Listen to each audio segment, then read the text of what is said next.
जरा तसव्वुर करें एक बकरे का, एक जज का और एक ऐसे निज़ाम का जिसमें बज़ाहिर सब कुछ ठीक है मगर हकीकत में। खैर, आज के इस तज्जिये में खुशामदीद। आज हम बात करने वाले हैं एक बड़ी ही दिलचस्प और कदीम अफ्रीकी कहावत के बारे में।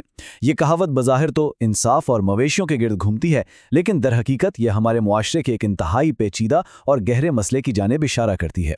आज का हमारा मौजू बकरा, जज और साख्ती तासुब इसी निज़ाम की कली खोलता है।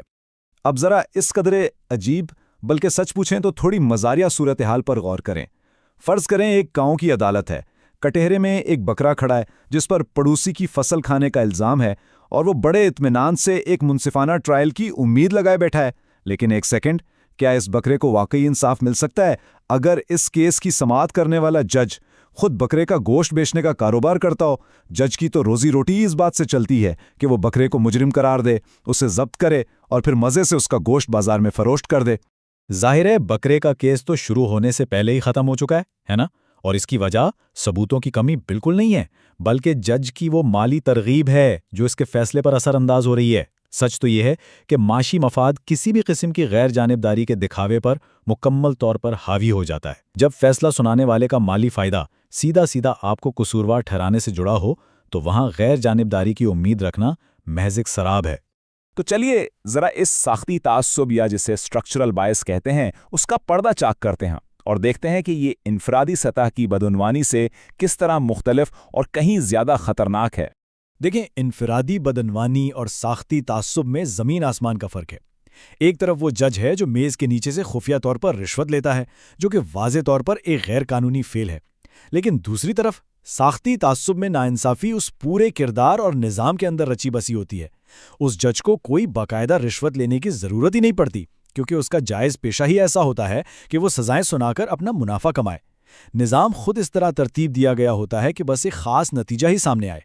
अगर इसे बाकायदा तौर पर बयान किया जाए तो साख्ती तासुब एक ऐसा निज़ाम है जहां फैसला करने वाले का मफाद किसी ख़ास नतीजे से जुड़ा होता है।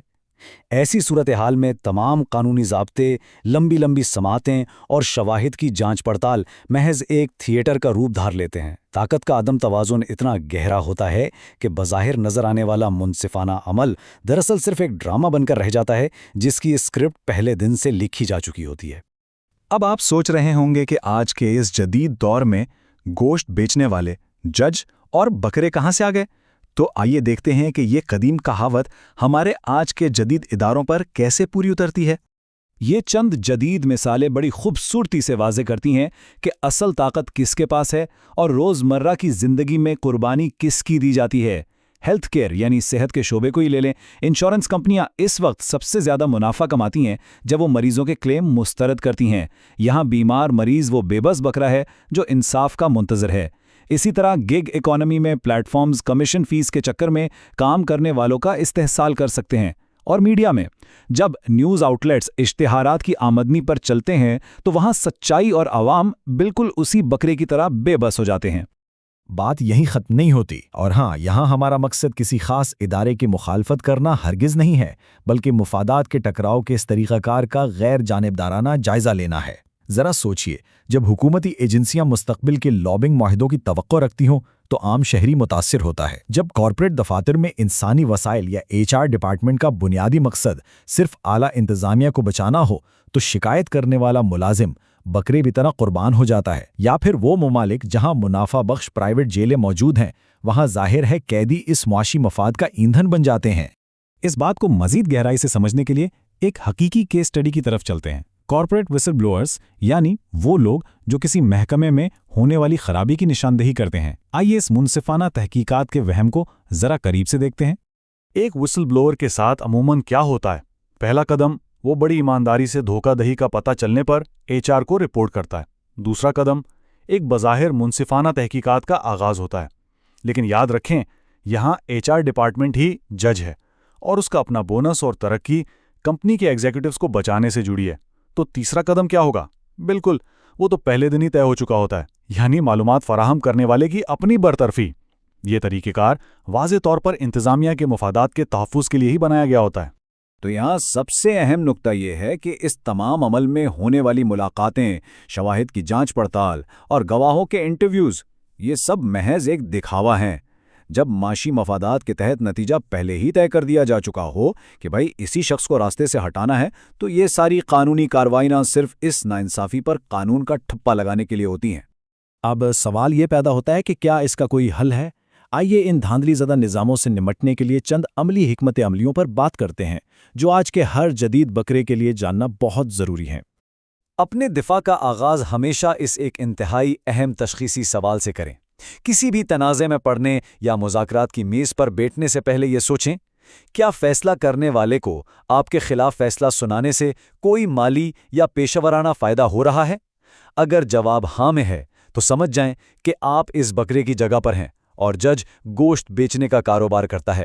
ایسے میں منصفانہ ٹرائل کی امید رکھنا محض ایک خام خیالی ہوگی۔ جب آپ کو یہ واضح ہو جائے کہ مفادات کا ٹکراؤ موجود ہے تو اگلا قدم حقائق پر بحث کرنا ہرگز نہیں ہونا چاہیے، کیونکہ گوشت بیچنے والا جج کبھی اپنی غلطی نہیں مانے گا۔ لہٰذا حقائق پر بحث کرنے کے بجائے سب سے پہلا مطالبہ ہی جج کی تبدیلی یا علیحدگی کا ہونا چاہیے۔ آپ کو فیصلہ کرنے والے کے اختیار اور اس کے کردار پر سوال اٹھانا ہوگا، کیونکہ کسی غیر جانبدار فورم کے بغیر آپ کی تمام دلیلیں بے معنی ہیں۔ اسی لیے کسی ایک فرد یا ادارے پر انحصار کرنے کے بجائے ہمیں ساختی حل نکالنے کی ضرورت پڑتی ہے۔ ایسے متبادل نظام اپنائے جانے چاہیے جو انصاف کو یقینی بنائے۔ مثال کے طور پر تحریری ریکارڈ یعنی آڈٹ ٹریلز کا ہونا، کسی ایسے تیسرے فریق کی نگرانی جس کا اس پورے معاملے سے کوئی مفاد نہ جڑا ہو، اپیل کے عمل میں مکمل طور پر ایک مختلف جج کا ہونا، اور سب سے بڑھ کر یہ کہ تمام فیصلوں کو شفاف طریقے سے پبلک کیا جائے تاکہ احتساب کا عمل جاری رہ سکے۔ اور ہاں، یہ ساری حکمت عملیہ صرف دوسروں کو پرکھنے کے لیے نہیں ہیں۔ کبھی کبھار ایسا بھی تو ہوتا ہے کہ ہمیں خود جج کی کرسی پر بیٹھنے کا موقع ملتا ہے، جیسے کہ کسی دوست کے پروجیکٹ کا جائزہ لینا ہو۔ ایسے میں ہمیں اپنی ذاتی پسند اور ناپسند کو پوری ایمانداری سے تسلیم کرنا چاہیے۔ جہاں محسوس ہو کہ مفادات ٹکرا رہے ہیں، وہاں خود کو اس عمل سے الگ کر لینا ہی اصل دانشمندی ہے، تاکہ انصاف کے تقاضے پورے ہو سکیں۔ اس پوری کہاوت کی سب سے انقلابی اور گہری حکمت اس ایک جملے میں پوشیدہ ہے۔ بعض اوقات ایک بکرے کے لیے سب سے بہترین قدم یہ ہوتا ہے کہ وہ عدالت کے کمرے میں داخل ہونے سے ہی انکار کر دیں۔ جب نظام مکمل طور پر دھاندلی زدہ ہو اور جج کو تبدیل کرنا ممکن نہ ہو، تو اس کھیل کا حصہ بننے سے انکار کرنا ہی دراصل کمزور کی سب سے بڑی طاقت بن جاتا ہے۔ ایسے میں تنازع کو کسی اور فورم یا عوامی سطح پر لے جانا کہیں زیادہ بہتر ہوتا ہے۔ اس ساری گفتگو کا نچوڑ اس ایک سوال میں سمایا ہوا ہے: جب کوئی فیصلہ سنانے والا کسی کے نقصان سے منافع کما رہا ہو تو انصاف کی فراہمی ناممکن ہو جاتی ہے۔ یہ کوئی مایوسی کی بات نہیں، بلکہ ایک حقیقت پسندانہ سوچ ہے۔ اپنی توانائیاں بے گناہی ثابت کرنے میں ضائع کرنے کے بجائے اس حقیقت کو پہچاننا بے حد ضروری ہے کہ اس سارے عمل میں آخر فائدہ کون اٹھا رہا ہے۔ اور آج کے اس تجزیے کا اختتام ہم ایک انتہائی طاقتور اور یادگار کال پر کرتے ہیں۔ اس شخص سے کشتی کے مقابلے میں جیتنا ناممکن ہے جس کی تنخواہی آپ کو پچھاڑنے پر منحصر ہو۔ یہ بات مکمل طور پر واضح کر دیتی ہے کہ ایک غیر منصفانہ نظام کے اندر درست اور منصفانہ دلائل دینا کتنا بے سود ہے۔ یہ اصول ہمیں یاد دلاتا ہے کہ توانائیاں کہاں صرف کرنی چاہیے اور کن لڑائیوں سے دور رہنا چاہیے۔ تو اگلی بار جب آپ کسی ایسے نظام کا حصہ بنیں تو یہ ضرور سوچیے گا کہ کہیں فیصلہ سنانے والے کی دکان تو آپ کے نقصان سے نہیں چل رہی۔